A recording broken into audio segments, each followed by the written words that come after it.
Skydiving can assist with consuming off calories. It's a lot more secure than it could appear, and Shannon Clayon, a Canadian tattoo craftsman, even figured out how to do a tattoo on his sweetheart while free falling, and a renowned American skydiver, Jay, stirs up performed 640 leaps in a single day. Think about where I found these pleasant realities, that is right on the sites of organizations that sell skydiving administrations.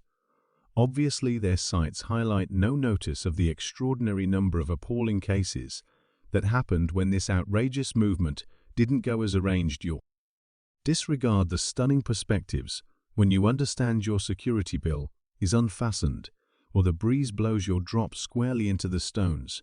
Yet there are innumerable more subtle justifications for why skydiving can make you pass on an unbearable agony as consistently watch a carefulness is prompted. This video has moved past 1 million perspectives. In 2012, a 80-year-old Californian Laverne chose to go skydiving on her birthday, and it's something worth talking about to be respected. Toward the beginning of the video, where Switch is hanging tight for the departure, she looks extremely lively. However, in the piece of the video where the lady remains by the entryway, you can see her legs go frail, and the grin vanishes from her face.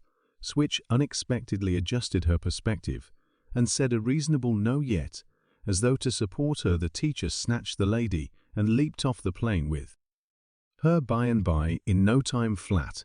It turned out he ought to have paid attention to Switch. The thing is, during a couple flight, the client is lashed to the educator with seat straps. The primary connection focuses can be set around the midsection, hips or shoulders regularly.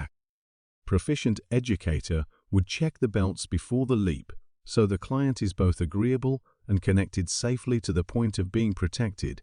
Yet some way or another, after the dive, the lady got out of the belts, overreacted. She began grasping at the teacher. Presently Switch's destiny relied upon whether the man's strength would be sufficient to hold her.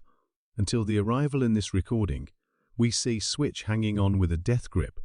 The remainder of the video with Switch was made currently on the ground, and fortunately she's perfectly healthy in it.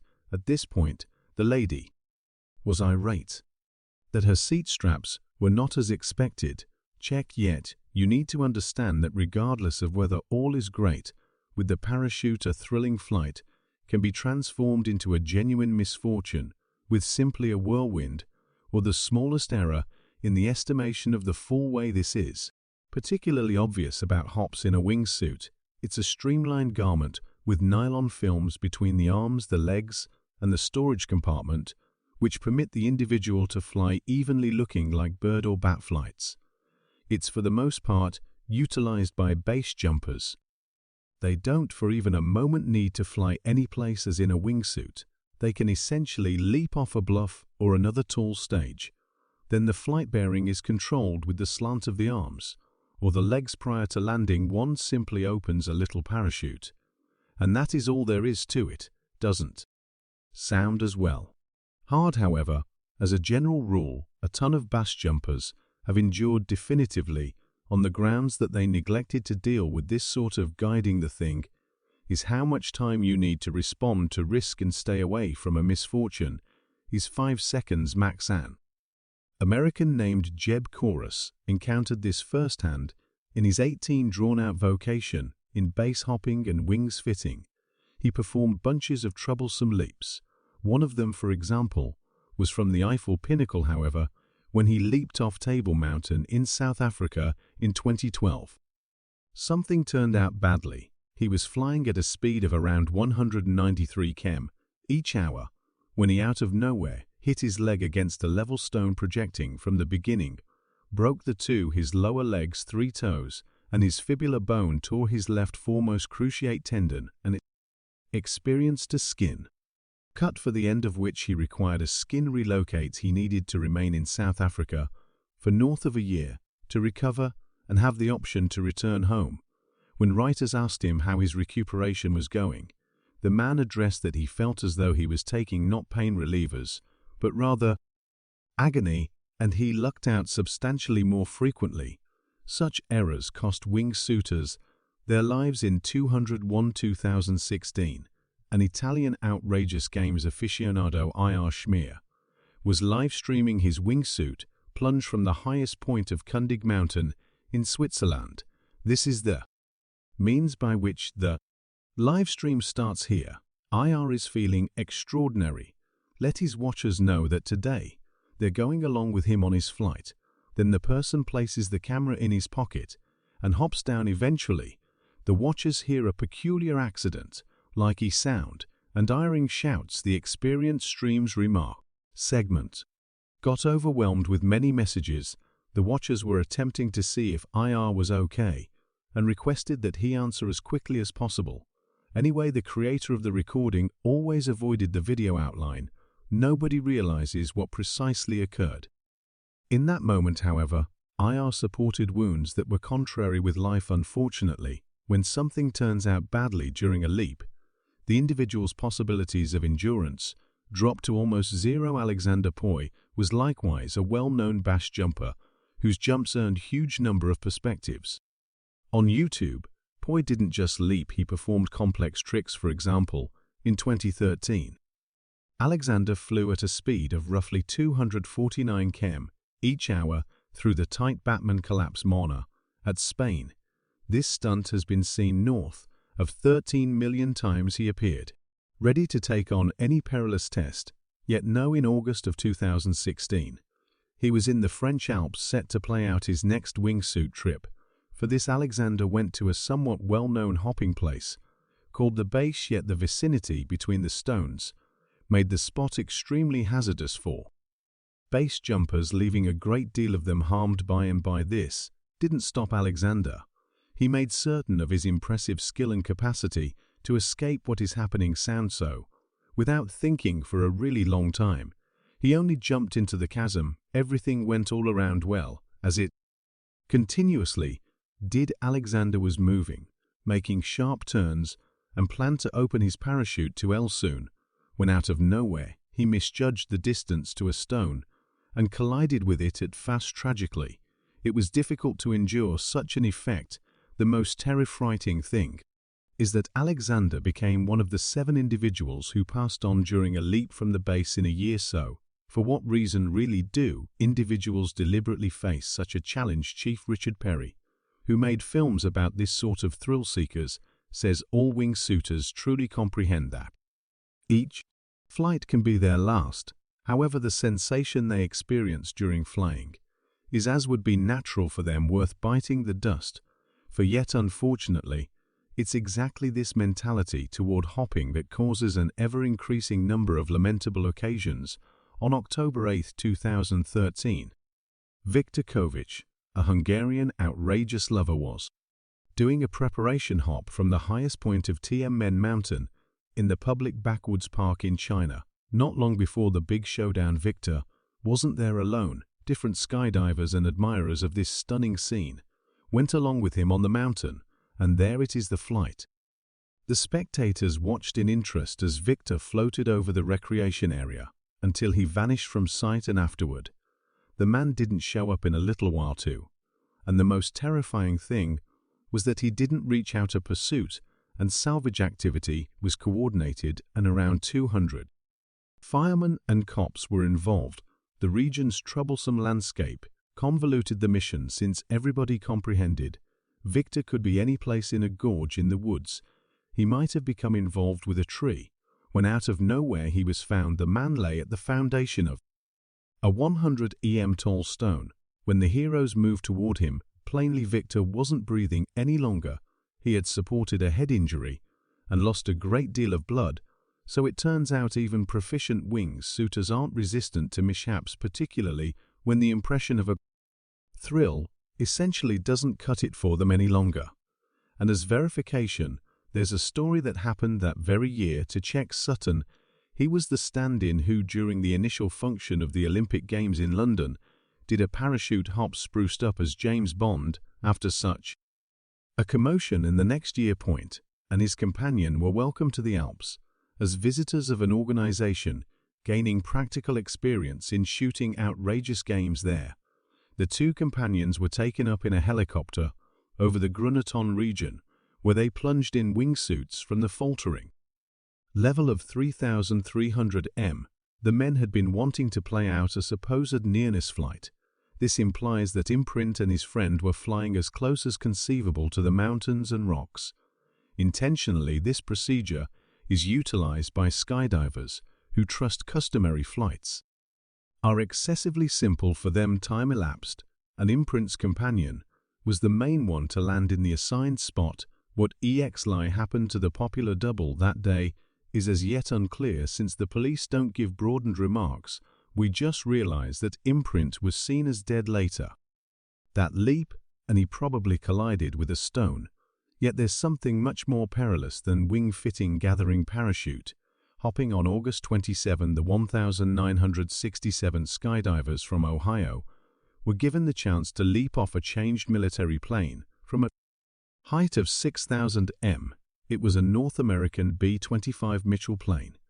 And on top of all the other things, the occasion was, for nothing at the time, this sort of game was generally new and costly, so devotees of the super-created utilization of each and every open door to enroll for such a jump. For this experience, 30 individuals showed up at Ortner Air Terminal in Waukon promptly in the first part of the day.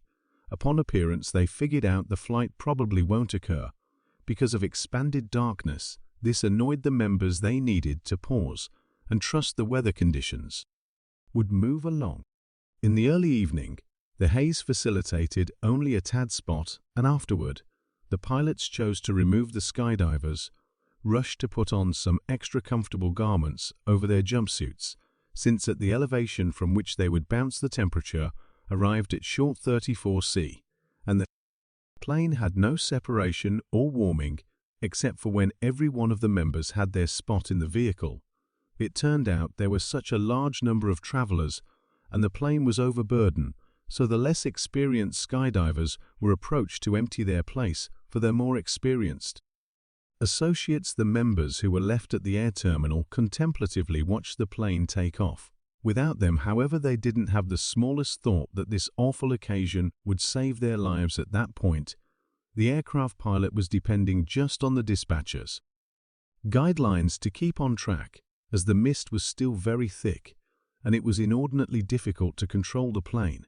When the dispatcher informed the pilot that the plane had done a U-turn over Ortner, he gave the consent to bounce. The skydivers raced to the entryway. Furthermore, saw only haze outside. By and by, they chose to bounce previous the guidelines of the government flight organization. Individually, the 18 daredevils dove into the chasm.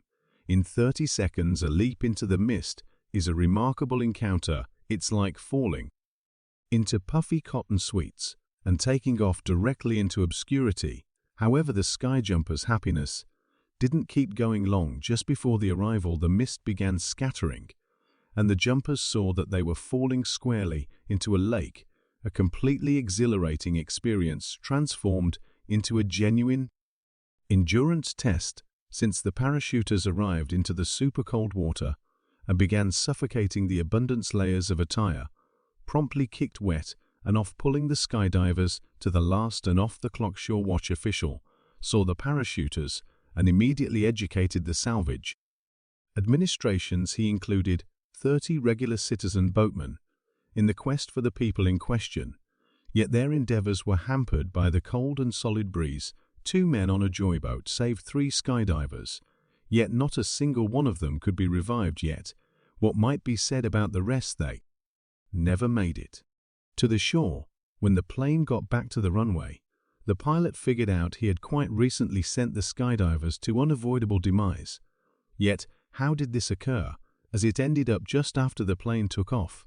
It was trailed by a solitary motor Cessna 180, whose travelers should take photographs of this mass leap. Then the dispatcher stirred up the 2 planes and gave them some unacceptable directions. That is the reason the aircraft pilot advised the skydivers to bounce when they were really not over Ortner. However, Lake Erie, this catastrophe turned into the most sad occasion in skydiving since 16 individuals kicked the bucket in it.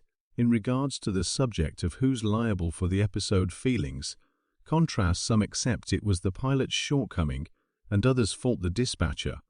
Yet the primary concern of this story is that all the occasion members, including the parachuters, disrupted the brilliant guideline of skydiving. Don't bounce in the event that you can't see the objective yet. There are situations when a parachute hop can save a day-to-day existence, as opposed to taking it. Belgium 2013. 11 individuals, including the pilot and the educators, took off from a little air terminal close to the city of Namur. The environment on board was bubbly, and there was giggling since it was one of the travelers' birthday. The visitors coordinated a mass parachute bounce as a birthday present out of nowhere. One of the travelers froze watching out of the illuminator, then he shouted as loud as possible.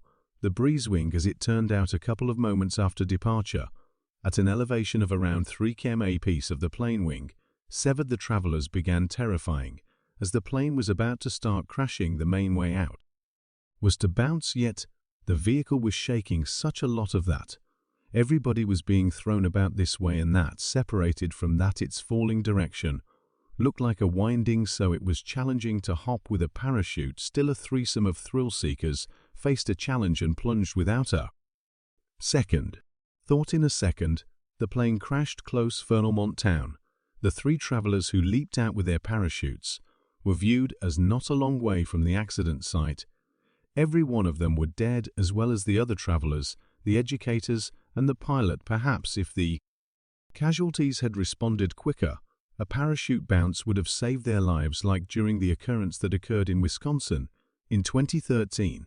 Dropping educator Mike Robinson was at the required level seconds before his 4th leap in a day on board the plane. He was joined by 8 others, 2 of whom were pilots. The other skydivers were educators or mentors, and had hundreds in the event that not a large number of hops under their belts. For instance, it was Robinson's 937th leap, so when the plane was disregarding northwest Wisconsin close to Lake Predominant, Mark was going to jump into the chasm when some strong accident happened. A wing got detached, the plane and all that around burst into blazes. At that point, one more plane collided with theirs. Its pilot had failed to keep a grip on the vehicle. The 2 planes were igniting with individuals inside burning through no time. Each of the skydivers quickly began leaping out to try not to consume to death. The pilot of Robinson's plane figured out how to get out, yet the pilot of the other vehicle didn't. In spite of the accident, he still in some way set down the plane at Richard I. Bong Air Terminal, from which it had withdrawn. Nobody was harmed in the episode, so you should think about parachute bouncing no less than once. Who knows, perhaps it'll save your life sometime or another. Obviously, in this video, I have assembled for you instances of the most ridiculously terrible skydiving wounds and passings. Yet, I should take note of that destructive occurrences happen roughly once in 10,000 leaps, so it's not more perilous than driving a vehicle during which each 147 mishap closes in death. And obviously, again, I've recently perused you the data I tracked down on the destinations of the organizations that sell skydiving administrations.